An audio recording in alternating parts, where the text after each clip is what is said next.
episode of Colin's Quick Tips. Just a reminder, folks, that we are now entering into the world of compressed air products, and we're super excited to tell you about our new partnership with ELGi. Today we actually have Gray Biggins, who's going to give you a few quick tips on what to look for as far as maintaining and properly operating your air compressor. Thanks, Jay. I'm going to do a little walk around on this ELGi compressor. We'll talk about some things you should look for when you're walking around your lubricated screw. So first, the controller normally has an operating temperature that the compressor is running at. You want to see it run between 180 and 200. So below 180, you're going to be building too much water. Over 200, you're going to be degrading the oil too quickly. Remove one of the service panels.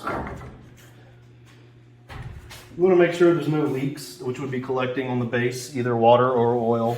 You want to check your oil level on your oil sight gauge or level indicator here. And then make sure that any of your oil filters, you'll have a maintenance schedule. Make sure that you have all of your intervals are in line and that you're servicing it accordingly. If your condensate drain is not plumbed into an oil water separator, make sure you have that addressed as well. If any of these things seem amiss, make sure you get in contact with the Collins company so they can get you straight. That's it for us today, guys, on Colin's Quick Tips. Thanks for tuning in, and thank you to Gray from ELGi for joining us. Remember, think of Collins for all of your compressed air needs. Specifically, if you have any concerns about the functionality or performance of your existing unit, call Collins for a complimentary system assessment. Thanks for tuning in, and we'll see you next time.